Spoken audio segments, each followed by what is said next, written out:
ساعت 23 و 29 دقیقه هست. شبکه یک سیما و برنامه نگاه یک رو ملاحظه می‌فرمایید. همونطور که از گزارش هم احتمالا متوجه شدید، ما قصد داریم که در خصوص تحولات منطقه‌ای و بین‌المللی و برخی تحولات داخلی گفتگو بکنیم با دبیر محترم مجمع تشخیص مصلحت نظام جناب آقای دکتر محسن رضایی. لطفاً شما هم ما رو همراهی بفرمایید. آقای دکتر سلام بر شما، شبتون بخیر، خیلی خوش آمدید. سلامت باشید، شب شما هم بخیر. در خدمت شما هستم.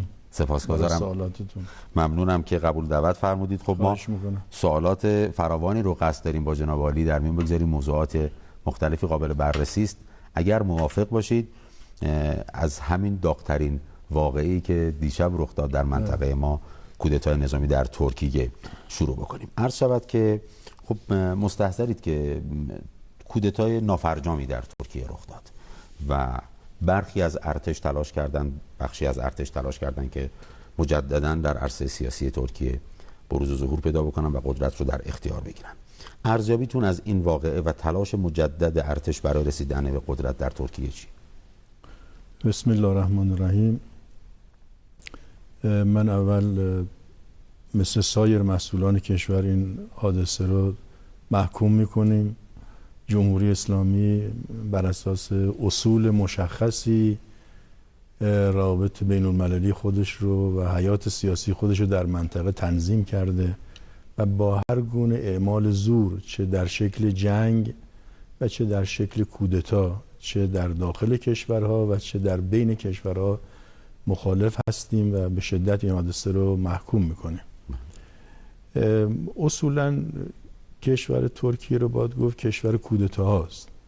یعنی از سال 1960 که اولین کودتا صورت گرفته تا 2016 که همین دیشب این اتفاق افتاد، 5 تا کودتا، یعنی هر 11 سال یک کودتا در ترکیه اتفاق افتاده. به طور میانگین. به طور میانگین، بله.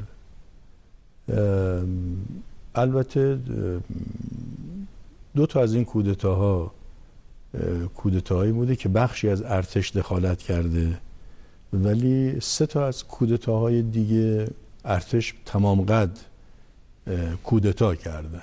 این کودتای دیشب ارتش ترکیه کودتا نکرده، بلکه بخشهایی از ارتش ترکیه کودتا کرده که شامل ژاندارمری میشه، بخشهایی از هوایی میشه، نیروی هلیکوپتری یا هوا نیروز در کار بوده. پلیس آنکارا خیلی فعال بوده در این کودتا و افراد دیگری هم بودن از بازنشسته های ارتش که به کودتا در حقیقت پیوستن. ماجرای کودتا هم به این شکل بوده که تقریبا تا ساعت 3 اکثر کشورهای دنیا حالت بی‌طرفانه داشتن جز جمهوری اسلامی و با یه فاصله هم بعد از ما قطر که از دولت حمایت کردیم و آقای ظریف با وزیر خارجه ترکیه تماس گرفته و گفته ما حمایت میکنیم از دولت ترکیه. از آمریکا گرفته، روسیه گرفته، تمام کشورها در حقیقت یه حالت بینابین و دو پهلو منتظر ماندن تا ببینن نتیجه چی میشه. دیگه تقریبا از ساعت 3:30 آقای اوباما مصاحبه میکنه و کشورهای دیگه هم میان به طرفداری از دولت و البته معلوم هم بود که کودتا هم دیگه رو به شکسته. در واقع از ساعت 4:30 صبح به بعد دیگه کودتا شروع کرد به سیر نزولی کردن و افول کودتاچیان شروع شد که تقریبا دیگه تا بعد از ظهر امروز که آنکارا تقریبا 50-50 شده بود، 8 صبح دوباره 8 صبح امروز محل کاخ جدید ریاست جمهوری رو بمباران کردن، 5-6 نفر هم اونجا کشته شد. طوری بود که آقای اردوغان فکر میکرد موج دوم از کودتا راه خواهد افتاد و خواسته بود که امشب مردم تو خیابونا باشن، ولی برگشتنشون آنکارا و تقریبا یه وضعیت عادی به خودش گرفت ترکیه و کودتا خنثی شد. حضور مردم خیلی موثر بود. بله، چند تا نکته خیلی جالب بوده. یکی این که کودتاچیا صدا و سیما و همه رو گرفته بودن. آقای اردوغان خودش یه آدم تبلیغاتیه، یعنی 7-8 تا شبکه داره، شبکه رسانه‌ای داره، 10-15 تا روزنامه داره. اصلا اصولا یه آدم تبلیغاتچیه. ایشون از طریق موبایلش در حقیقت تماس میگیره با CNN ترکی و از اونجا پیام به مردم میده، میگه برید تو مساجد الله اکبر بگید و از اونجا شروع کنید بیاید تو خیابونا. درست هم مدل انقلاب اسلامی ما در جریان پیروزی انقلاب. خب مردم وقتی میرن توی مساجد سازماندهی میشن، بعد با سازمان یافتگی وارد خیابونا میشن. خب این بزرگترین حادثه بود. البته خب خیلی از مسئولینی که حتی از حزب توسعه عدالت تصفیه شده بودن، مثل آقای عبدالله گل، مثل آقای داوود اغلو، اینا در مقابل کودتاچی‌ها اعلامیه دادن.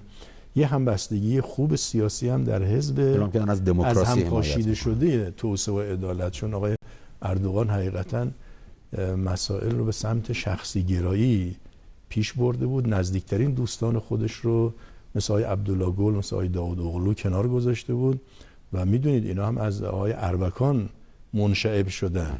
این انشعاب تا همین چند وقت پیش مرتب تو حزب توسعه و عدالت ادامه داشت، ولی بالاخره یک نوع انسجام دوباره‌ای در حزب توسعه و عدالت در مقابل کودتاچی‌ها.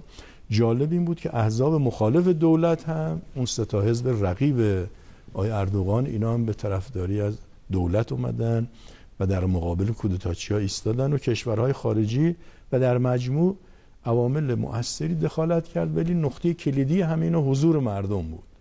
یعنی حضور مردم ثابت کرد که هیچ نیروی قادر نیست مردم رو شکست بده، نه جنگ‌ها و نه کودتاها قادر نیست پشت یه ملتی رو به زانو در بیاره که خوشبختانه جمهوری اسلامی طلایه‌دار این حضور مردم در صحنه‌ها هست و یه بار دیگه ایدئولوژی سیاسی جمهوری اسلامی به اثبات رسید که اگر دولت‌ها به پشتوانه ملت‌ها متکی باشن هیچ وقت شکست نمی‌خورن.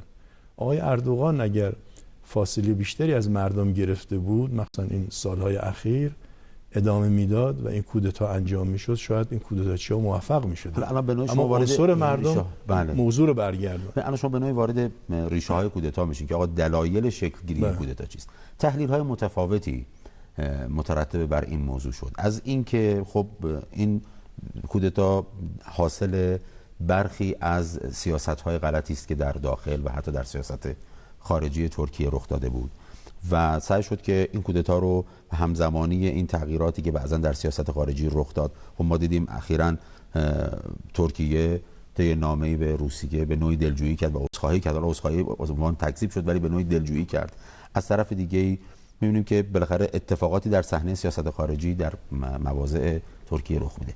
همزمانی این رو برخی ها به دلیل این اشتباهاتی بود که صورت گرفت بود در گذشته و الان به اصلاح گرایش پیدا کرده بود میدانند. برخی میگویند که کودتا دلیلش این بوده که کودتای نافرجام، البته دلیلش هشدار متحدان منطقه‌ای و غربی ترکیه بوده، مثل سعودی ها و مثل آمریکایی ها، که هشدار بدن به ترکیه اگر بخواید از بالاخره سیاست های ما سرپیچی بکنید میتواند چنین اتفاقاتی رخ بده. یک هشدارگونه بود، نافرجام بود که هشدار باشه و شاهد ادعا رو هم کودتا علیه مرسی در مصر عنوان میکنن. و برخی تحلیل‌های دیگه که حالا مخالفین آقای اردوغان مطرح کردن که این کودتا کودتای خودخواسته‌ای بوده که بالاخره بتونن قدرت رو بیشتر در اختیار بگیرن و موضوعات از این دست. تحلیلی که از ریشه‌های شکلگیری کودتا میشه عرض کرد چی دکتر؟ به نظر من اولین ریشه برمیگرده به تضاد درونی حزب توسعه و عدالت که نمیتونه بین لایسم و اسلامگرایی پیوندی برقرار کنه و بین این دوراهی گرفتار شده. هر وقت به سمت اسلامگرایی حرکت کنه اسرائیل و آمریکا روبروش میستن، وقتی به سمت لایسم بیاد و لایک بشه مردم رو از دست میده و این تناقض بنیادی در درون دولت و نظام فعلی سیاسی ترکیه باقی خواهد موند و لذا آبستن حوادث دیگری هم در آینده خواهد بود اگر دولت آقای اردوغان نتونی مسئله رو حل بکنه.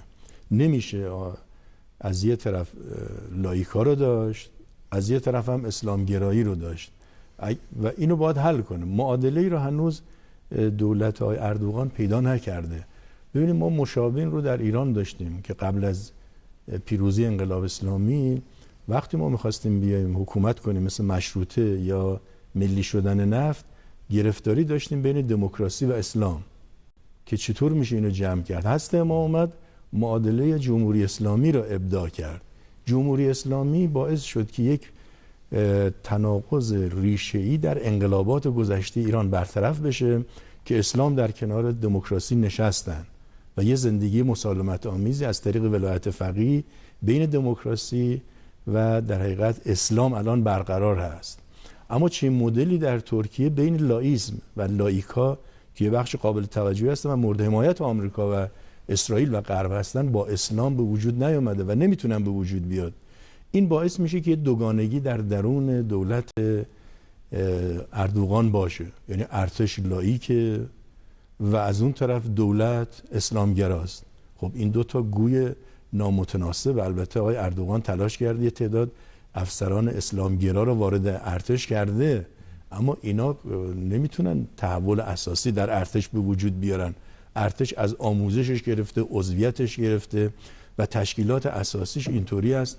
ژاندارمری همینطوره. حالا پلیس رو به دلیل ارتباطات اسلامگرایی که وجود داشته مقدار در حقیقت اصلاح شده. مشکل دیگه ای که دارن تفکرات آقای گلان که میگه ما اسلام اجتماعی هستیم، اسلام سیاسی رو قبول نداریم. یعنی میگه اسلام نباید وارد سیاست بشه، باید وارد مساجد بشه، وارد زندگی اجتماعی بشه. این هم یک گروه دیگری از اسلامگرا هستن که به شدت مقابل آقای اردوغان هستن. میگن آقای اردوغان میخواد اسلام وارد سیاست بکنه، ما میگیم اسلام باید وارد مسائل اجتماعی بشه. بنابراین جامعه سیاسی ترکیه چند پاره است و این چند پارگی همیشه عامل یه تحولاتی مثل کودتاها در حقیقت میتونه باشه. این یه عامل. عامل دوم این بود که آقای اردوغان در این 3-4 سال اخیر تغییرات زیادی در مسیر قبلی خودش به وجود آورد. اولا وارد درگیری‌های سوریه شد، وارد درگیری‌های عراق شد، با کردها درگیر شد و این ارتش رو خسته کرد. درسته که الان همه ارتش کودتا نکرده، ولی اونایی هم که کودتا نکردن راضی نیستن، اینا هم ناراحتن و شاید یکی از دلایلی که این گروه ناراضی ارتش تونست کودتا بکنه و بقیه ارتش تا ساعتها پیش از 10-12 ساعت بقیه ارتش ساکت بود، مربوط به همین بود که کل ارتش الان احساس میکنه کشور ترکیه در یه ناامنی و درگیری‌های غیر ضروری داره وارد میشه. مسئله سوریه، مسئله عراق، درگیری اخیری که در دیاربکر بوده ارتش رو خسته کرده و لذا ارتشی‌ها کلاً الان ناراضی هستن از این وضع. مسئله دیگری که وجود داره این است که آقای اردوغان به درگیری‌های زیادی با روسیه کشیده شد که اصلا لزومی نداشت. بعد دوباره اومد مجدداً یه عقب نشینی فاحشی انجام داد. از اون طرف رفته با اسرائیل روابطش رو برقرار کرده. این مجموعه سیاست خارجی آقای اردوغان رو هم به یک سردرگمی تبدیل کرد. در داخل مشکلات ناامنی و تروریسم اضافه شد و فشار به ارتش، در بیرون سردرگمی در سیاست خارجی و از طرف دیگه آقای اردوغان خیز برداشت به این که یک اقتدار کاملی رو برای شخص خودش در ریاست جمهوری به وجود بیاره. همه این مسائل زمینه‌های در حقیقت این کودتا بود. البته معلوم بود که دست‌های خارجی دخالت داشتن. تا ساعت 3 عرض کردم اکثر کشورهای غربی بی‌طرفانه بودن، ولی انگلیس و العربیه عربستان از کودتاچی‌ها حمایت می‌کردن.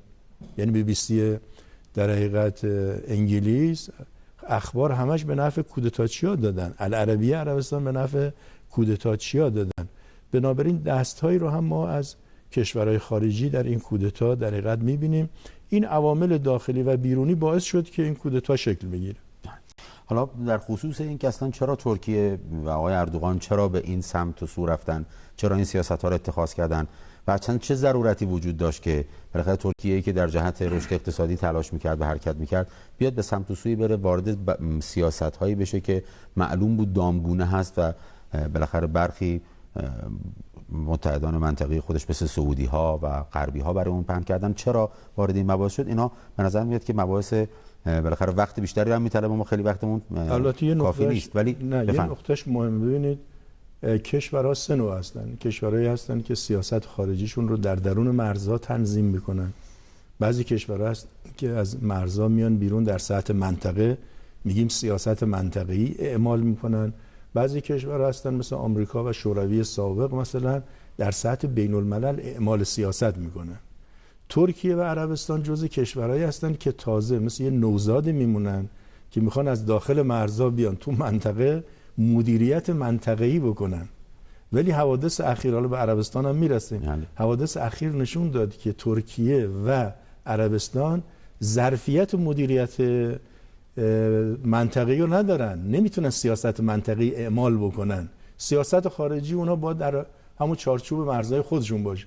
اینکه جمهوری اسلامی رو ما میبینیم الحمدلله موفقه، مربوط به اینه که وقتی ما با کشورهای بزرگی مثل آمریکا دست به یخ شدیم، آنقدر تجربه پیدا کردیم که خودمون رو در منطقه میتونیم در حقیقت تنظیم بکنیم.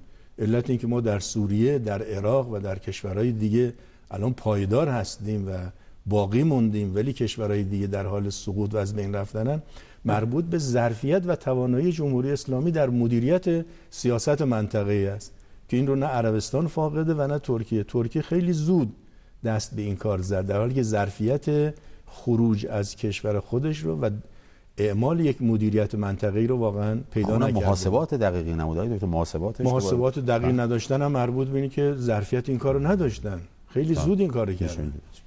اما حملات تروریستی خب در کشورهای مختلف ادامه داره. حالا در منطقه ما که کانون بحران هست، اما می‌بینیم که حمله تروریستی در فرانسه در شهر نیس، اون اتفاقی که رخ بده، و البته تروریست در هر صورت محکوم هستن، فرقی نمی‌کنه در کجای جهان رخ بده، اما این وقتی این موضوع اتفاق میفته همه ذهن‌ها به این سمت متمایل میشه و این سوال شکل میگیره که خب تروریست‌های داعش که الان دارن اقدامات تروریستی میکنن در کشوری مثل فرانسه، چه شده است که برگشتن به کشورهایی که به نوعی اونها رو به یک شکلی حمایت کردن؟ حالا این حمایت شاید ایدئولوژیک بوده، شاید مالی بوده، شاید آموزش‌های نظامی بوده، شاید حمایت‌های سیاسی و معنوی بوده. چه شده که این تروریست‌ها برمیگردن به کشورهایی که به نوعی حامی بودند؟ ببینید در حقیقت این آتش برگشته به سمت حامیان کسانی که این آتش رو افروختن دیگه. ماجرا به همین سادگیه. چرا؟ برای اینکه گروه‌های چریکی و گروه‌های پارتیزانی مثل القاعده، مثل داعش، مثل تکفیری‌ها، اینا یک سازمان یافتگی دقیق و روشنی ندارن.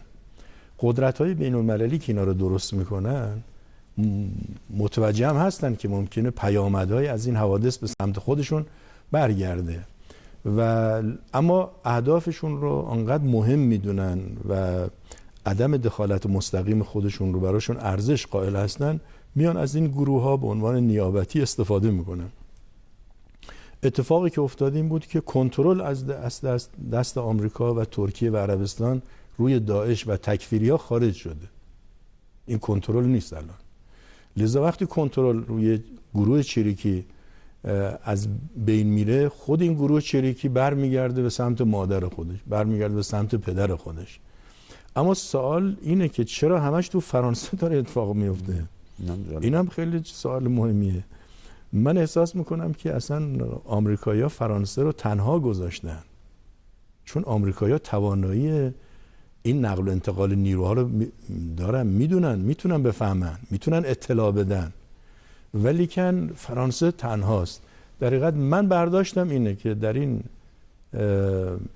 چند ماهی اخیر یا در سال اخیر یک اتفاقی در اروپا داره صورت میگیره. اولا انگلستان از اتحادیه اروپا جدا شد و فرانسه هم تو باطلاق ناامنی در حقیقت وارد شده. این بی ارتباط با عدم کراهت اروپا در مقابله با روسیه در اوکراین نیست. وقتی حادثه اوکراین پیدا شد، آمریکایی‌ها ناراضی بودن از رفتار آلمان و فرانسه، چون این سرانی کشورها بلند شدن رفتن روسیه و به پوتین گفتن که بیایم از طریق مسالمت آمیز این کارو بکنیم. همون موقع اوباما گفت شما اشتباه میکنیم، ما باید اسلحه به اوکراین بدیم، نه اینکه بریم با پوتین مذاکره بکنیم. به هر حال به نظر میرسه در اروپا مسائل اتفاق افتاده و اتفاقی که الان در فرانسه داره صورت میگیره تنها موندن فرانسه رو در مقابل این موج ناامنی ها ما میبینیم.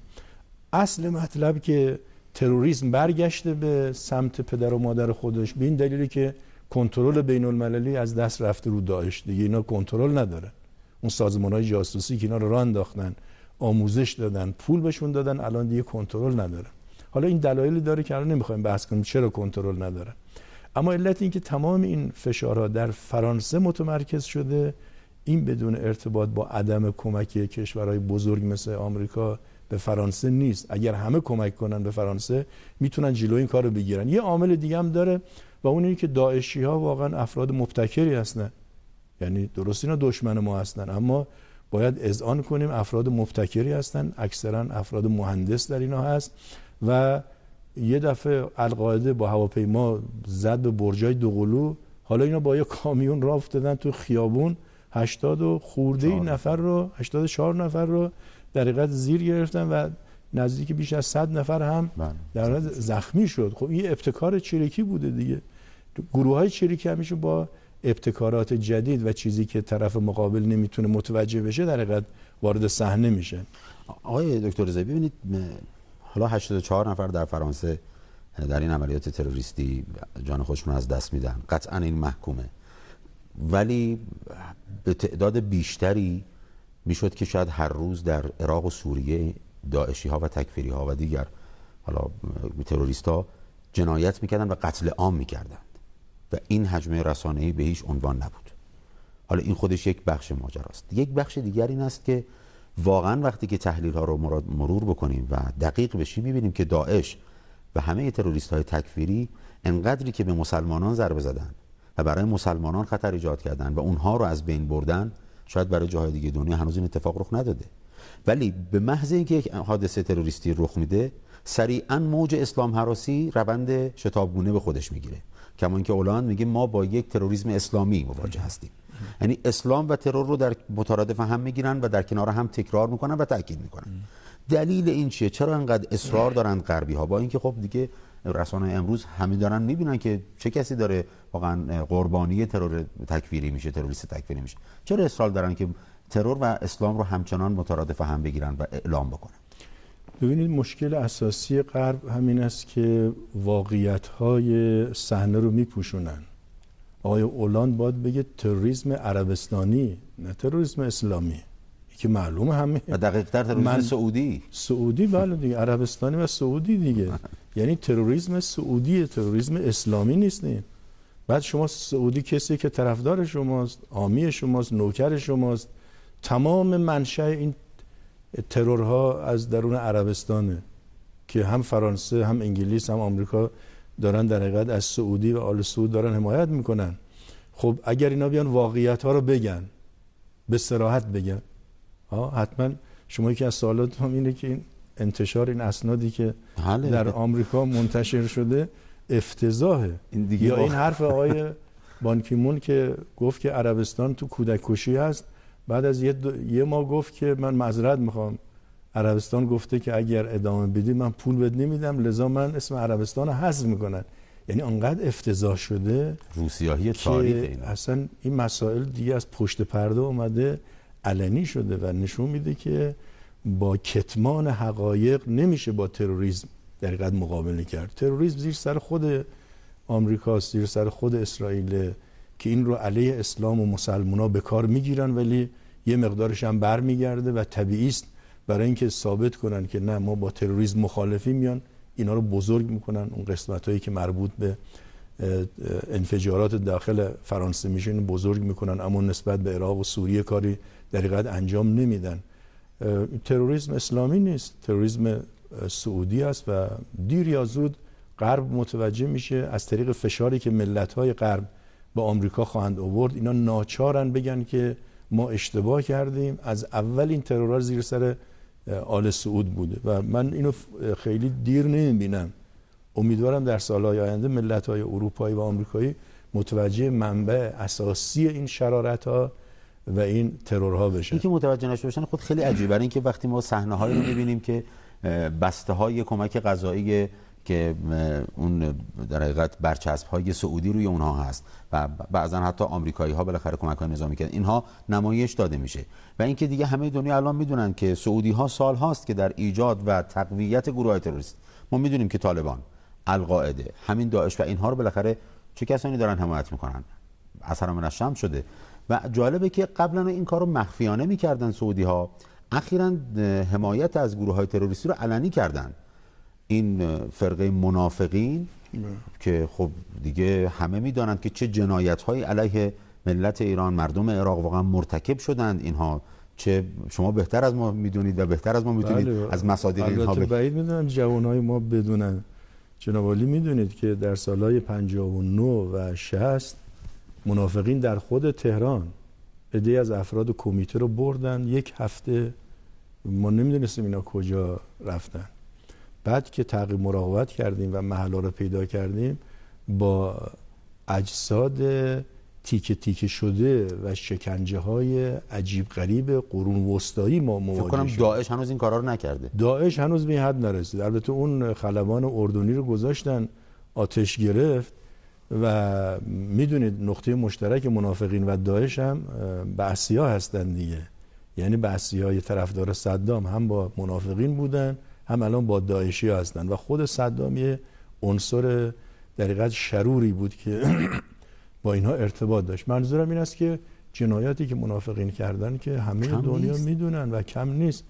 بالای 17-18 هزار نفر از ما شهید شده که خیلی از اینا مردمای کوچه خیابان بوده، مغازه‌دار بوده، یه آبری بوده، مثلا یه ریشی داشته، فکر کردن یه حزب اللهی رفتن چاقو کردن توی شکمش. خب حالا وقتی ما ببینیم آیه ترکی فیصل که میاد میره با اینها، من خواستم همین عرض بکنم، واسه میگم دیگه الان آشکارا دارن حمایت میکنن. آقای ترکی فیصل میاد در اون نشست و رسما اعلام حمایت میکنه. آقای ترکی فیصل و دولت سعودی چیزی نزدیک 70-80 میلیون دلار خرج این حمایش کردن. برای منافقین از سراسر دنیا بلیت رزرو کردن و اینا رو آوردن در پاریس. خرج هتل شما میفرمایید که این یعنی آقای ترکی فیصل به دعوت نرفته بلکه برگزار کننده بوده. برگزار کننده بوده. 70-80 میلیون دلار عرض میکنم خرج کرده سعودی.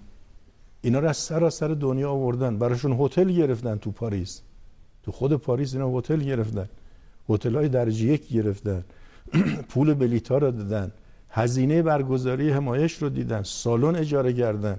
70-80 میلیون خرج شده. 3-4 هزار نفر آدم رو از سراسر دنیا آوردن و بعد آقای ترکی فیصل اومده چی گفته؟ گفته که ما با کمک شما به زودی جمهوری اسلامی رو ساقط میکنیم. این جز در حقیقت نوعی دیوانه‌گری و وحشیگری و جنون، هیچ چیز دیگه نمیشه گفت. منتها تنها این نیست آقای دکتر، ببینید اینا اومدن کمله و دموکرات رو هم در اربیل فعال کردن. کنسولگری عربستان در اربیل عراق الان اونجا یه پادگان گرفته، پادگان آموزشی. 2 تا دفتر در نزدیکی مرز ما زدن که اگر ادامه بدن و دولت در حقیقت آقای بارزانی اگر یه فکری نکنه، ما عملیات انهدامی به زودی علیه اینا انجام خواهیم داد و مقصر هم به گردن خود آقای بارزانی خواهیم گذاشت. اینا اومدن در نزدیکی مرز به هر ضد انقلابی که میرسن پول میدن، میگن شما برید عملیات کنید. وقتی از اینا سوال میکنن کجا عملیات کنیم، میگن برای ما مهم نیست، ما میخوایم ایران ناامن بشه، هر جا رسیدید بمب بذارید فقط ما صداشو بشنویم، بیاید که بقیه پولو بهتون بدیم تصفیه حساب کنه. کومله رو این کارو کردن، دموکرات‌ها این کارو کردن، پژاک این کارو کردن. تنها بحث منافقین نیست. اولین گروه 50 نفری اینا که اومد از پیرانشهر و سمت سردشت و مریوان وارد شد، نیرو زمینی سپاه با اینها برخورد کرد، 25 نفرشون رو کشتن و 25 نفر دیگه زخمی و فراری از کشور خارج شدن و حالا یه یأسی در خود اون اردوگاهی که عربستان در شمال عراق درست کرده در حقیقت به وجود اومده. ما اخبار موثق داریم که اینها توسط سعودی ها حمایت شدن. اصلا اسناد داریم. خوشبختانه بعد از اینکه من مطلبی رو گفتم چند وقت پیش در اینستاگرام، رهبر کومله با BBC فارسی مصاحبه کرد. BBC فارسی بهش گفت که فلانی شما رو متهم کرده که شما از عربستان پول میگیرید. ایشون که رهبر یکی از این گروه‌های تروریستی است گفت ما البته از همه جا پول میگیریم. یعنی اعتراف کرد، خودش اعتراف کرد. البته اگه اعتراف هم نمی‌کنه ما اسناد داریم، ما مدارک داریم و ما میدونیم اینا کجا آموزش در حقیقت میبینن. بنابراین عربستان در حقیقت به صورت دیوانه‌واری یه موج دومی رو علیه جمهوری اسلامی شروع کرده. موج اول عربستان از سوریه شروع شد، بعد اومد وارد عراق شد، بعد رفت یمن، بحرین. در حقیقت در 4-5 سال گذشته عربستان اقداماتش علیه منطقه نفوذ ایران، اونجایی که ایران نفوذ داشت، در حقیقت تمرکز داده بود. در همه اینا شکست خورد. در یمن شکست خورده، عربستان رو الان تنها گذاشتن، حتی مصر همراهی نکرد، پاکستان همراهی نکرد. امارات متحده که با عربستان رفت اونجا، بعد از 100 خورده کشته که دادن، در حقیقت امارات هم الان نیروهاش کشیده عقب. عربستان الان تو یمن تنها شده، تو سوریه به جایی نرسید، تو عراق در حقیقت به جایی نرسید. این الان اومده موج دوم علیه ما رو شروع کرده. البته این حامی همیشه که خودشو داره، آمریکا رو داره همیشه با خودش. یه پایگاه زده توی بلوچستان، در حقیقت پاکستان. البته گروهی از دولتی‌های اونجا همکاری میکنن با عربستان، ولی اینها در کنترل دولت پاکستان نیستن، چون دولت پاکستان ما قبول داریم صحبتایی که میکنن. یه گروهی از دولت اونجا الان دارن با عربستان همکاری میکنن و به دنبال این هستن که در سیستان بلوچستان ناامنی درست کنن، در خوزستان ناامنی درست کنن و در کردستان و کرمانشاه ناامنی درست کنن. این 7-8 ماهی که تلاش کردن موفق نشدن. هم سپاه و هم برادران سربازان گمنام ما از وزارت اطلاعات الحمدلله دستگیری‌های خوبی داشتن، تیم‌های خیلی زیادی رو خنثی کردن و اجازه ندادن این موج دوم توطئه چینی عربستان در حقیقت وارد کشور ما بشه. خیلی متشکرم آقای دکتر. من واقعا میخواستم از شما بپرسم که واقعا این که حالا گفته میشه اینا تقابل آشکار میکنن، درسته یا نه؟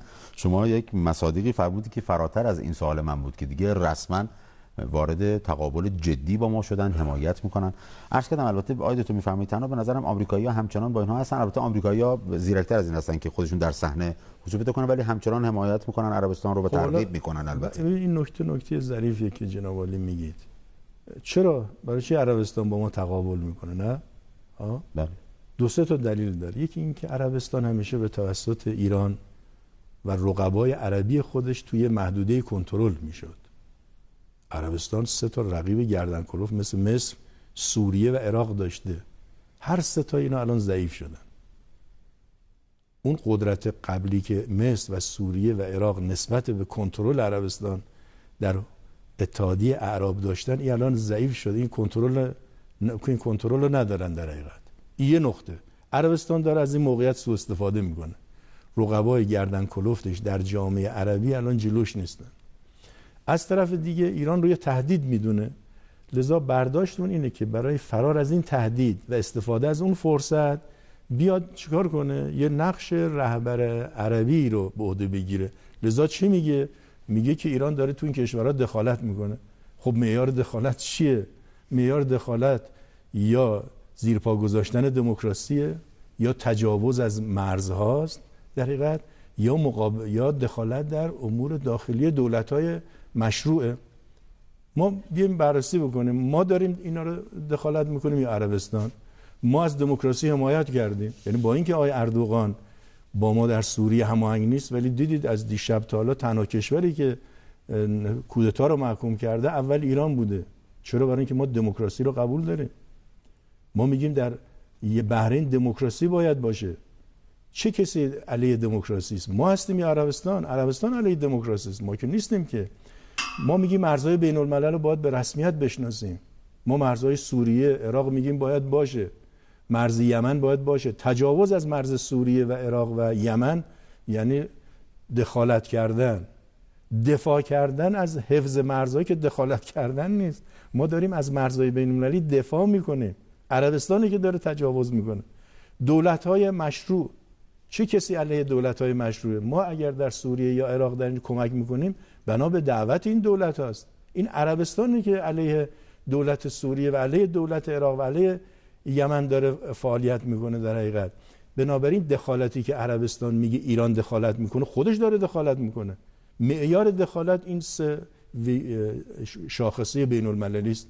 نظام بین المللی دخالت رو عبور از مرزهای بین المللی میدونه، فعالیت علیه دولت‌های مشروع و مستقر میدونه و علیه دموکراسی. ما از اینا دفاع میکنیم و عربستان داره دخالت میکنه. البته بر ترتیب میگم اینا به نظر میاد آقای دکتر که واقعا یک سیاست طراحی شده است از یک کشوری که حداقل فکر می‌کنم که قوه عاقلش بیشتر از همین نقطه شما برسم سعودی‌ها و اون اینه که خیلی خوب پس سعودی‌ها از یه تهدیدی دارن فرار میکنن، از یه فرصتی دارن استفاده میکنن. خب اینجا پس آمریکا چیکاره است؟ آمریکا اجازه داده که عربستان بیاد این نقش‌ها را ایفا بکنه. چرا؟ برای اینکه سیاست آقای اوباما این است که خودش مستقیما، یعنی آمریکا مستقیما دخالت نکنه، کشورهای منطقه‌ای رو به عنوان نیابتی بیاد استفاده کنه. منتها آمریکا نمیخواد که عربستان وارد جنگ با ایران بشه که چاهای نفت آتش بگیره، قیمت نفت از $200 بره بالا. اینو که نمیخواد. ولی عربستان قدرت و کنترل اینو ندارن، دارن مسیری رو میرن که با ما درگیر بشن. یعنی مسیری که عربستان داره طی میکنه در چارچوبی قاعده چانه زنی نیست. عربستان میتونست در یک رابطه چانه زنی با ما یه اختلافاتی شروع بکنه، ولی عربستان داره تمام پولای پشت سر خودش رو خراب میکنه و به سمت درگیری رویارویی با ایران داره. الان شما تقابل نظامی ایران و سعودی رو محتمل میدونید؟ سعودی با ایران؟ بله، سعودی با ایران. البته ببینید ما مردمی هستیم که خشممون رو کنترل میکنه، یعنی خیلی دیر خشمگین میشیم، ولی زمانی که خشمگین میشیم آل سعود رو از روی زمین برمیکنه. یعنی اجازه نمیدیم این ناامنی‌ها اینطور ادامه پیدا بکنه. بنابراین ما به تمام دوستان و طرفدارانمون از حزب الله از همه گفتیم خونسردیتون حفظ کنید، فعلا علیه عربستان کاری نکنید. طرفداران ما از عربستان گرفته، یمن گرفته، بسیاری جای دیگه ما طرفداران زیادی داریم، اما گفتیم فعلا خونسردیتون حفظ کنید، خویشتن‌داری بکنید. ولی پیشبینی ما اینه که مسیری که عربستان ناشیانه و از روی بغض شروع کرده، این ممکنه بیاد درگیری محدود هم، حالا یه جایی یه وقتا بخوان اینا تیری شلیک کنن که ما دیگه راه میافتیم دیگه. ما دیر راه میافتیم، ولی وقت راه میافتیم هرچند اینا التماس بکنن که آقا ول بکنید، ما دیگه ول نمیکنیم. آیا دکتر هشدار هم به مقامات سعودی داده شده؟ همین حرفای من هشداره دیگه. اما من فقط یه چیزی بگم، اونقدر اینا جاهلن که حالا پتروشیمی ما آتش گرفته دیگه، نه اون که دیگه اینا شروع کردن به خوشحالی کردن. یعنی این یه قدرتی که میخواد تو منطقه مثلا یه چند تا کشور اداره بکنه به خاطر آتش گرفتن پتروشیمی بخش خصوصی و مردمی ما، دولت عربستان خوشحالی میکنه. خب معلومه آدمای اهل تمدن نیستن، جاهلانه این رفتارا رو دارن. فرمودید شما وارد شدید و من می‌خواستم این موضوع رو به این ربط بدم، چون اشاره کردید که رفتار دولت اوباما جنگ نیابتی یا به نوعی تقابل نیابتی است و اونها هم به نوعی باز دارن این موضوع رو به یک سیاست دوگانه‌ای که باز میتونه برای مردم جهان که اگر یک قدری با تعمق نسبت موضوعات مطالعه کنن میتونن سوالات جدی داشته باشن. الان خب اسناد منتشر میشه، رد پای سعودی ها پاک میشه از حملات 11 سپتامبر و خیلی هم ناشیانه و خیلی هم خنده‌دار و مضحک. بعد دادگاهی میاد 3 ماه قبل در نیویورک ایران رو، در حالی که هیچ سندی وجود نداره از رد پای بالاخره تبعه ایرانی در این موضوع، ایران رو محکوم به پرداخت $10 میلیارد میکنه غرامت و همین دادگاه در قبال سعودی ها سکوت میکنه. این سیاست رو آقای دکتر چطور میشه از آمریکایی ها چطور میشه به نوعی تحلیل کرد که اونها در مواجهه با ایران، اون هم بعد از برجام که انتظارها بر این است که خب بالاخره یه قدری رفتارهای خصمانه‌شون حداقل شدتش رو کم کنن و این مواضع و رخداد اتفاق نیفته، این موضوع رخ میده. ببینید آمریکایی‌ها تو اسنادی که منتشر کردن، اسناد 2015 و 2030 که منتشر شده، گفتن ما 2 تا تهدید داریم، یکی ایران یکی چینه.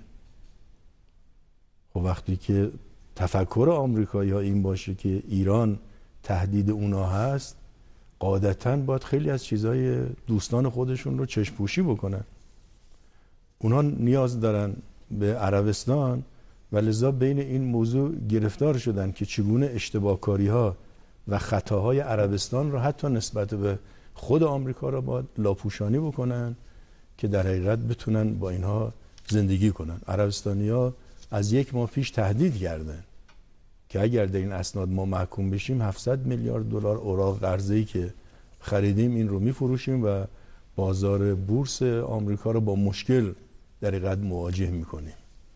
خب طبیعی است که آمریکایی‌ها به دلیل ضعفی که دارن عقب نشینی بکنن و به دلیل بغضی که علیه ما دارن اینجا کوتاه بیان، ولی همه مردم دنیا فهمیدن. میشه الان ما یه نظرسنجی بکنیم مثلا در اروپا بگیم این جایی که آمریکایی‌ها سیاه کردن تو این سند 28 صفحه‌ای اینا چی هن؟ من مطمئنم 90% مردم اروپا خواهند گفت اینجا نوشته دولت عربستان، روش لاک کشیدن. و این که همه میدونن دیگه.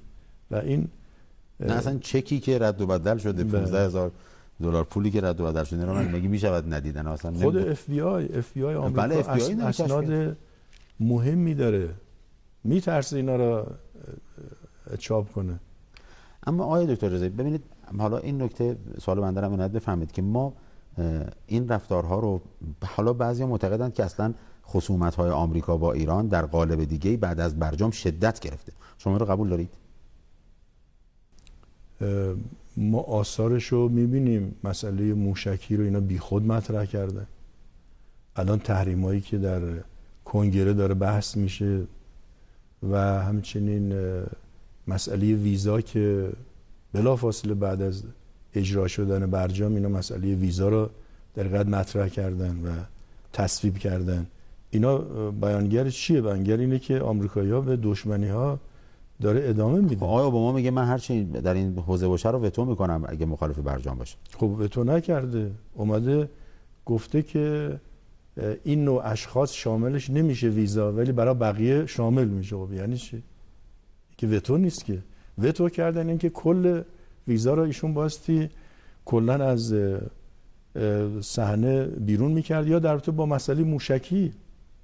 بالاخره اینا قطعنامه‌ای که تحریمایی که در رابطه با مسئله موشکی بعد وضع کردن این بعد از مسئله برجام بوده، در حالی که برجامی که ما مورد توافقمون بوده برجامی است که مقام معظم رهبری تصویب کرده و در اونجا قید شده در نامه مقام معظم رهبری رو مصوبه مجلس که هر نوع تحریم به هر بهانه‌ای این نقض برجامه.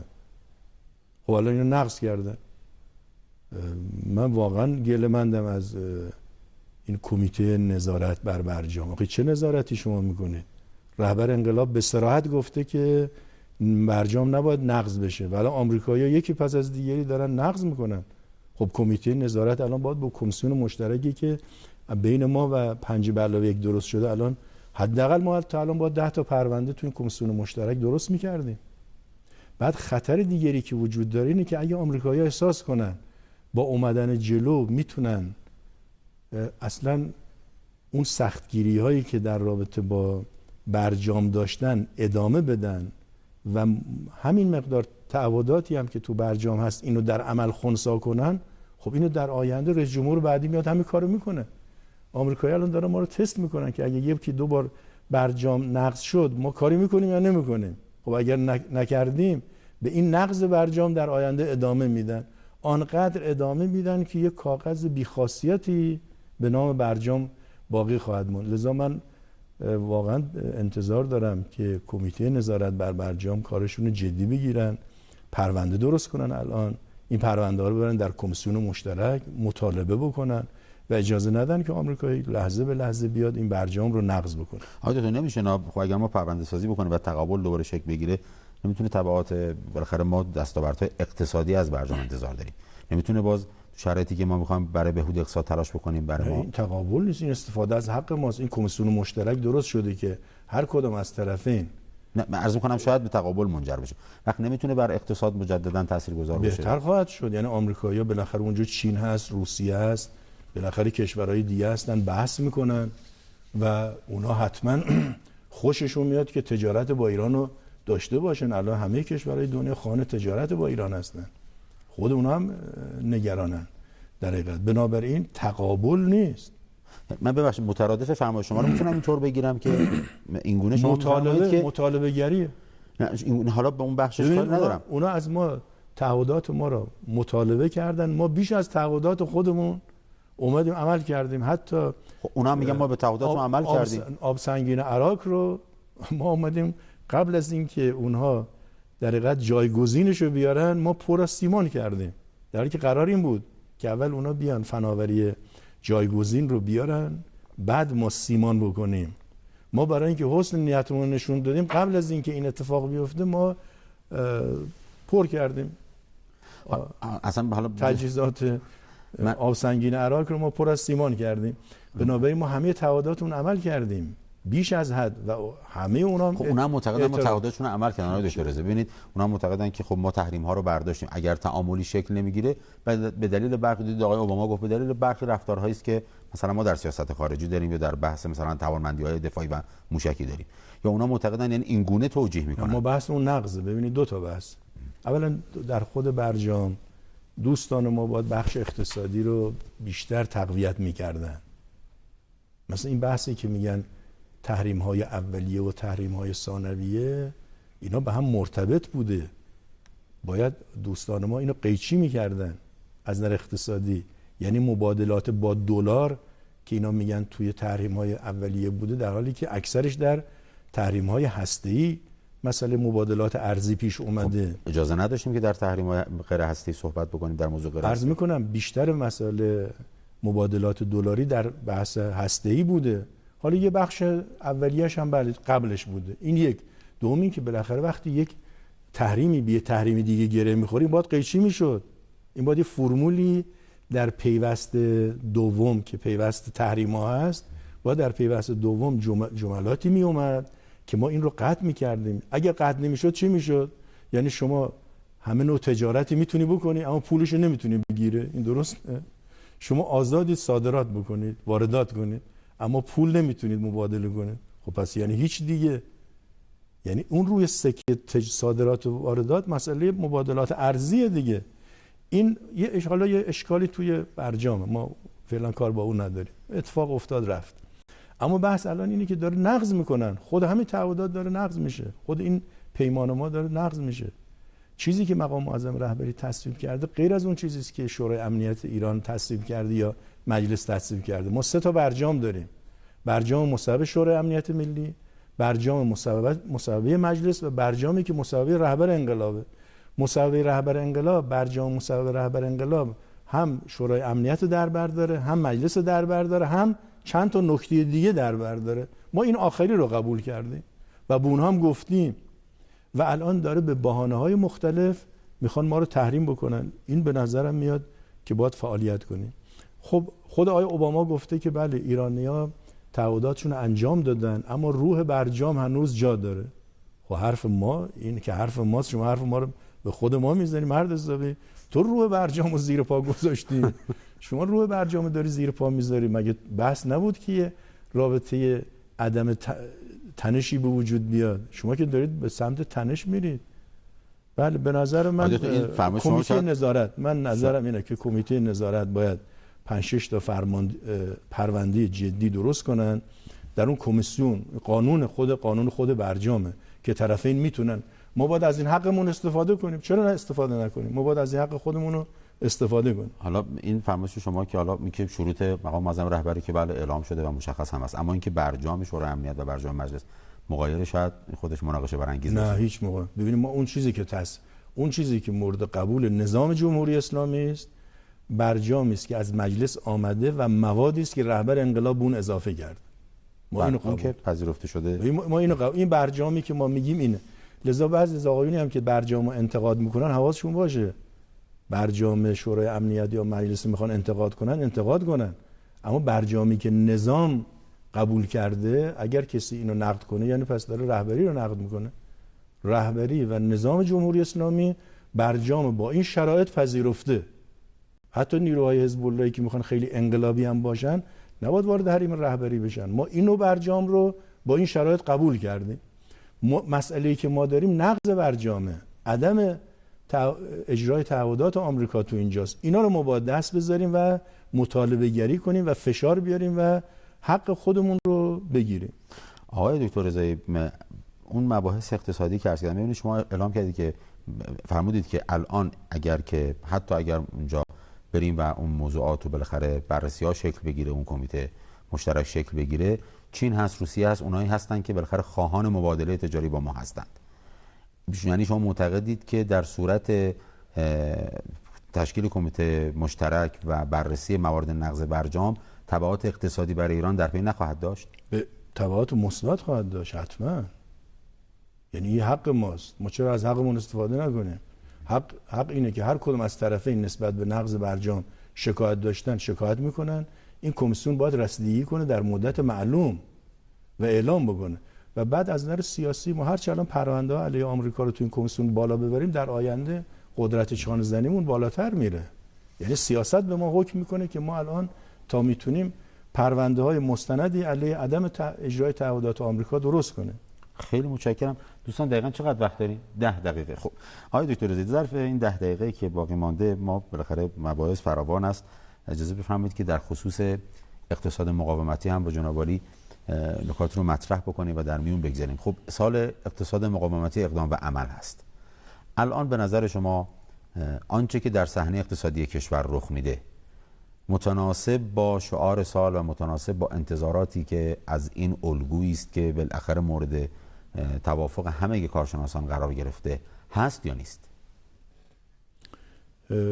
از اینکه دولت بعد از یه تأخیر 1 ساله‌ای، چون اقتصاد مقاومتی الان بیش از 2 سال خورده است که به دولت ابلاغ شده، در اون ابلاغ هم مقام معظم رهبری فرمودن که آنن به صورت آنن اقتصاد مقاومتی در کشور شروع بشه. دولت خب با یه تأخیر 1 سال خورده‌ای شروع کرد، اونم به این دلیل که مقام معظم رهبری امسال رو سال اقتصاد مقاومتی اقدام به عمل نام گذاشتن. ما منکر تلاش‌های دولت در این زمینه نیستیم، نمیخوایم منفی برخورد کنیم. دولت قرارگاهی درست کرده، گروه‌هایی رو درست کرده، تلاش‌هایی شروع کرده، 3 تا استان رو به عنوان استان نمونه اقتصاد مقاومتی تعیین کرده. آقای جهانگیری الان استان‌ها میره، شهرها میره، وزرا تقسیم کاری کردن. اینا قابل تقدیره. اما نسبت به انتظاراتی که هست ما هنوز عقب هستیم. اولین انتظار ما این است که دولت باید ریل رو عوض کنه. دولت اگه بخواد رو ریل قبلی حرکت کنه این اقتصاد مقاومتی نمیشه. یعنی چی؟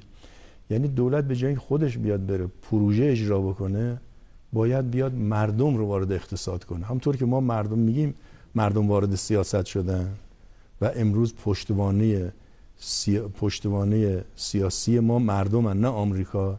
خیلی خوب، پشتوانه اقتصادی ما باید مردم باشه. دولت باید به قابلیت سازی و ظرفیت سازی باید بپردازه. یعنی موانع رو از سر مردم برداره، حمایت کنه. این وضع بانک یه وضع باطلاق ماننده. الان بانک رو باید از این باطلاق بیرون بکشید. چه ربطی به تحریم داره؟ الان که خودشون مگه نمیگن تحریم رو برداشته شده؟ پول ریال ما چرا حرکت نمیکنه؟ ما هزار میلیارد تومان پول داریم، ولی تو بازار هر جا میرید میگه پول نیست. خب اگر شما هزار میلیارد تومان پول دارید، پس این که تو بازار نیست این کجاست؟ و دولت باید اینو پیداش کنه دیگه. دولت باید در این راه حل بده. سیستم بانکی پشتوانه اقتصاد مردمیه. خب سیستم بانکی رو باید دولت بیاد در حقیقت راه بندازه. این که حالا شما میرید یه جاده درست میکنید، خب خوبه، ولی اون جاده رو خود مردم هم پول داشته باشن میتونن در حقیقت درست کنن. ظرفیت سازی باید دولت کنه، مسئله مقررات رو باید حل کنه، قوانین رو باید حل کنه، این بوروکراسی دولتی رو باید حل کنه، این فساد رو باید جمع کنه. پیش‌بینیتون چیه به عنوان کارشناس اقتصادی؟ پیش‌بینیتون چیه؟ ما در پایان سال 95 میتونیم اون نشانه‌های تحقق اولیه سیاست اقتصاد مقاومتی رو ببینیم و آنچه که رشد بالندگی کشور هدف گذاری شده؟ ببینید من که نمیخوام در حقیقت فال بد بزنیم که چون مقام کارشناسی است، چون ما مقام ناظر هستیم نمیخوایم الان. ما الان یه مشکلی که داریم اینه که چون مقام ناظر هستیم دستمون خیلی تو انتقاد باز نیست و من امیدوارم دعا میکنیم که انشالله دولت ما بتونه تا پایان امسال یه کارنامه درخشانی در این زمینه در حقیقت قرار بده. ولی میخوام این نکته رو عرض بکنم که مسئله برجام نشون داد که مشکلات ما تنها مسئله تحریم‌های اقتصادی نبوده. یه بخش زیادی از مشکلات اقتصادی مربوط به داخله و داخل هم 2 تا مسئله ما داریم. که میخوام تاکید کنم روش. یکی سوء مدیریت اقتصاد ایرانه. اون مدیریت اقتصادی رو واقعا ما هنوز ندیدیم از این دولت‌ها. و مسئله دوم کارشکنیه. یک مقاومت منفی عجیبی الان توی کشور ما پا به پای فشارهای آمریکا راه افتاده.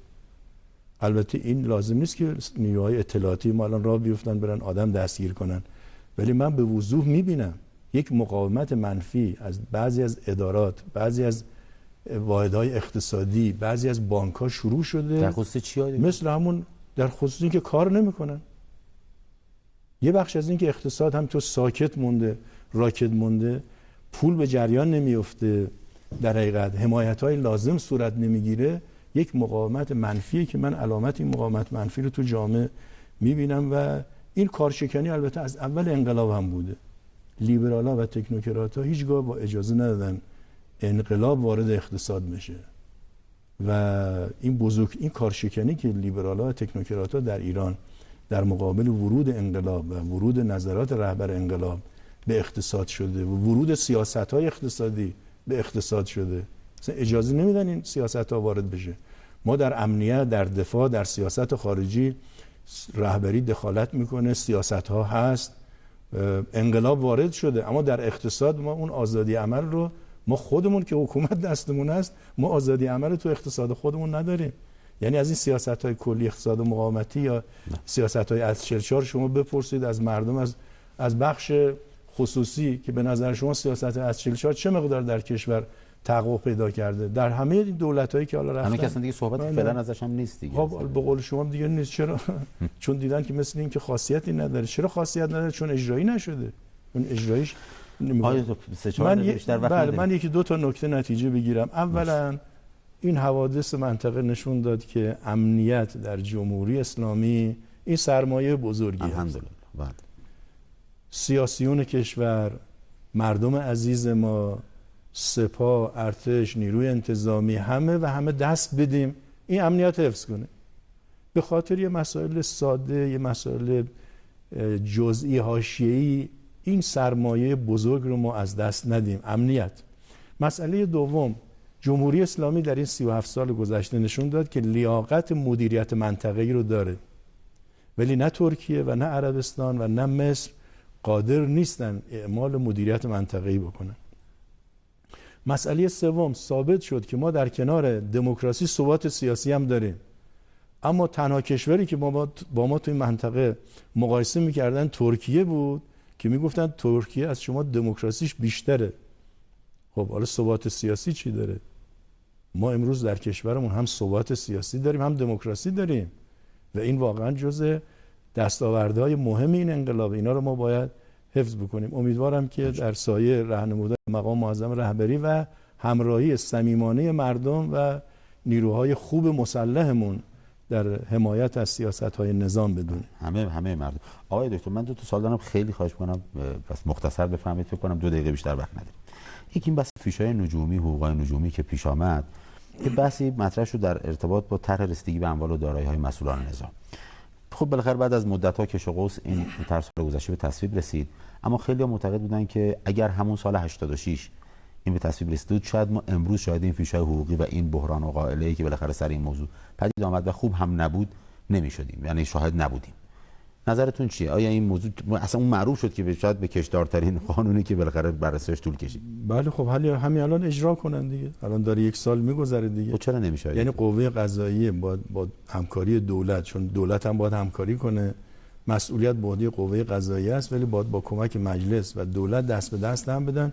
اینو زودتر آیین‌نامه‌هاشو بنویسن، مقرراتشو بنویسن. بالاخره یه سازمانی میخواد، یه تشکیلاتی میخواد، این باید زودتر راه بیفته. من تو این بحثایی هم که تو جامعه مطرح شد عرض کردم که هرچی زودتر این قانون اجرایی بشه ما دیگه. شما خودتون پیش قدم میشید آقای دکتر رضایی؟ بله من که آمادگی داریم. ما مجمع رو همینطور درست کردیم که همین شفاف، یعنی اگه به سر فیش‌های حقوقی رو بخوان الان قابل انتشار. حتما این کار میکنن.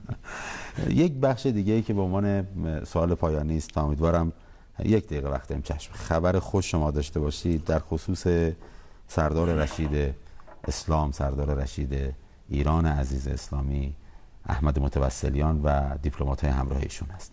آخرین اخبار چی آقای دکتر رضایی؟ خب میدونید شما از عزیزان ما بودن، اصلا بنیانگذار حزب الله لبنان آقای احمد متوسلیان، هرچند کار بعد بگیم بودن و هستن ان شاءالله، کار زودتر از ایشون شروع شد، ولی بنیانگذار واقعا ایشون بودن که اینو بنیانگذاری کردن. و البته تا الان چند بار فشارهای جدی سپاه، وزارت خارجه در دولت‌های گذشته وارد کردن. الان یک حرکت جدیدی شروع شده، هم وزارت خارجه، هم آقای سید حسن نصرالله، حزب الله، خود ما، دوستان ما در سپاه یه حرکت جدیدی شروع کردیم. امیدواریم به نتیجه برسیم. خبرهای خوش در راهه ان شاءالله. خیلی متشکرم، بسیار سپاسگزارم از حضور شما در برنامه نگاه یک و از اینکه مثل همیشه صریح و صمیمی به سوالات ما پاسخ دادید. ان شاءالله که موفق باشید. بسیار متشکرم. سلامت باشید. تشکر میکنم از همه شما بینندگان عزیز و ارجمند شبکه یک سیما، از همه همکارانم در پشت صحنه، مدیر محترم شبکه، همه عزیزانی که در بخش‌های مختلف شبکه یک کمک کردن که این برنامه تقدیمتون بشه. از همه بسیار متشکرم. یک بار دیگه در پایان برنامه هم اجازه بدید که ادای احترام بکنم به مقام شامخ همه شهدای گرانقدر ایران عزیزمون. در هر کجای ایران که هستید پیروز باشید و پایدار. خدا نگهدار.